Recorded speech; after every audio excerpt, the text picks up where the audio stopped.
ઢોકળા એટલે ફટાફટ બની જાય, દરેકને ભાવતા હોય અને લંચ બોક્સમાં પણ લઈ જઈ શકાય અને ગરમ ગરમ પણ ખાઈ શકાય છે. તો આજે આપણે ઇન્સ્ટન્ટ અને એકદમ સોફ્ટ એવા મકાઈના ઢોકળા બનાવવાની રેસીપી જોવાના છીએ. આ રીતે બનાવેલા મકાઈના ઢોકળા ખૂબ જ ટેસ્ટી લાગે છે, તો તમે ચોક્કસથી આ રેસીપી ટ્રાય કરજો. તો હું છું Nirali, welcome to my channel Nirali's food world. તો ચાલો રેસીપી જોઈ લઈએ. તો સૌથી પહેલાં એક મિક્સિંગ બાઉલમાં 1 કપ સૂજી લેવાનો છે. તેમાં અડધો કપ ખાટું દહીં લેવાનું છે અને સાથે ઉમેરવાનું છે અડધો કપ પાણી.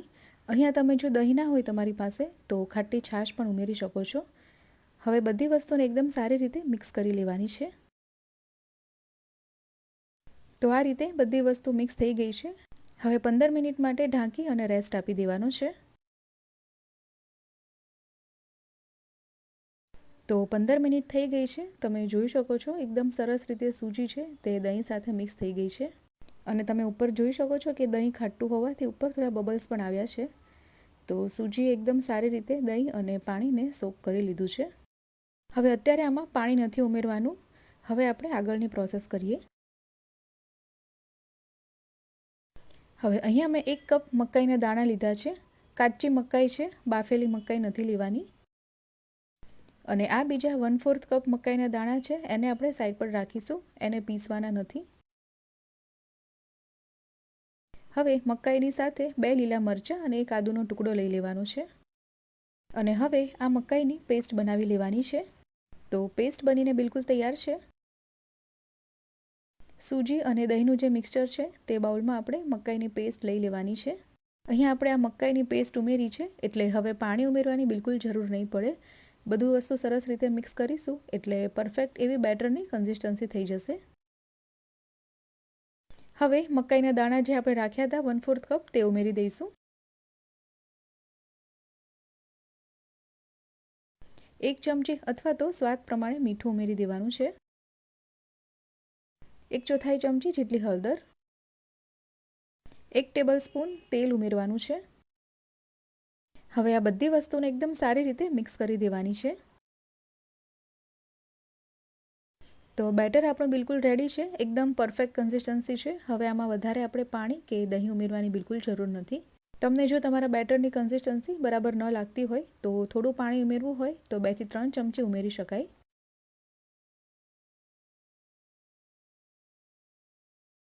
હવે આ બેટરને આપણે 2 ભાગમાં ડિવાઈડ કરી દઈશું.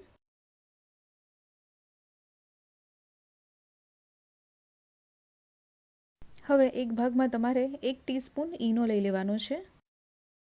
ઈનોને એક્ટિવેટ કરવા માટે અડધા લીંબુનો રસ લઈ લેવાનો છે. હવે ઈનોને બેટર સાથે મિક્સ કરી દેવાનો છે.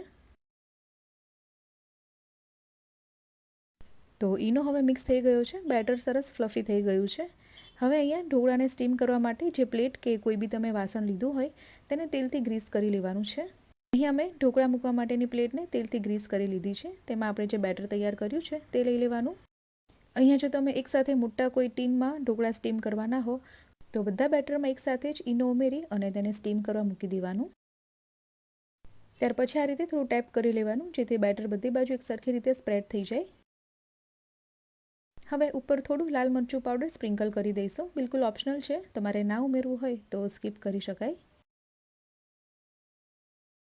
અહીંયા સ્ટીમર પણ બિલકુલ રેડી છે. ઢોકળાને સ્ટીમ કરવા મૂકતા પહેલાં સ્ટીમર તમારે રેડી રાખવાનું છે. ત્યાર પછી તેમાં જે બેટરવાળી પ્લેટ છે તે મૂકી દેવાની છે. ત્યાર પછી ઢાંકી દઈ અને 15 થી 20 મિનિટ માટે ઢોકળાને સ્ટીમ થવા દેવાના છે. તો 15 મિનિટ થઈ ગઈ છે. ઢોકળાને હવે ચેક કરી લઈએ. સ્ટીક કે ચપ્પાની મદદથી આ રીતે ચેક કરી લેવાનું. ક્લીન બહાર આવે છે મતલબ સ્ટીમ થઈ ગયા છે. હવે ઢોકળાની પ્લેટને બહાર કાઢી અને ઠંડી થવા રાખી દેવાની છે. ત્યાં સુધીમાં બીજી પ્લેટ પણ મેં મૂકી દીધી છે. ઠંડા થાય ત્યાં સુધી તેને થોડા તેલથી ગ્રીસ કરી લેવાના જેથી ઉપરનું લેયર ડ્રાય ન થઈ જાય. હલકા ઠંડા થાય એટલે તેમાં કટ લગાવી દેવાના છે.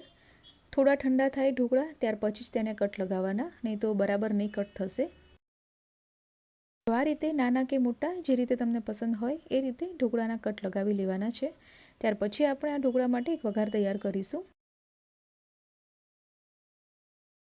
તો કોઈપણ પેન કે કઢાઈમાં 2 ટેબલસ્પૂન તેલ ગરમ કરવા મૂકવાનું છે. 2 પ્લેટ ઢોકળા માટે હું આ વઘાર તૈયાર કરી રહી છું.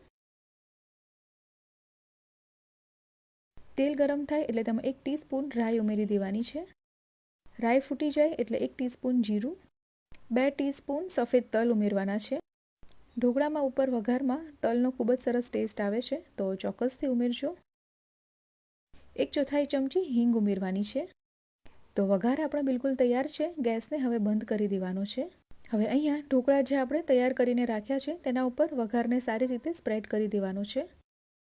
આ પ્લેટમાં સારી રીતે વઘારને સ્પ્રેડ કર્યા પછી બાકીનો વઘાર છે એ બીજી ઢોકળાની પ્લેટ માટે રાખી દેવાનો છે. તો બંને ઢોકળાની પ્લેટ બનીને બિલકુલ તૈયાર છે. તો એકદમ સોફ્ટ અને થોડાક જ સમયમાં બની જાય તેવા મકાઈના આ ઇન્સ્ટન્ટ ઢોકળા તમે ચોક્કસથી ટ્રાય કરજો. આમાં જે આપણે મકાઈને પીસીને ઉમેરી છે એનો ખૂબ જ સરસ ટેસ્ટ આવે છે આ ઢોકળામાં. તો તમે પણ બનાવજો અને તમારો ફીડબેક કમેન્ટમાં જણાવવાનું નહીં ભૂલતા. તો આવી જ નવી રેસિપીના અપડેટ માટે નિરાલીસ ફૂડ વર્લ્ડને સબસ્ક્રાઇબ કરી બાજુમાં આપેલું બેલ આઇકન પણ પ્રેસ કરી દેવું, જેથી દરેક નવા રેસિપીના વિડીયો નોટિફિકેશન તમારી સ્ક્રીન પર આવી જાય. તો ચાલો ફરી મળીએ નવી રેસિપી સાથે. ત્યાં સુધી બાય બાય, ટેક કેર.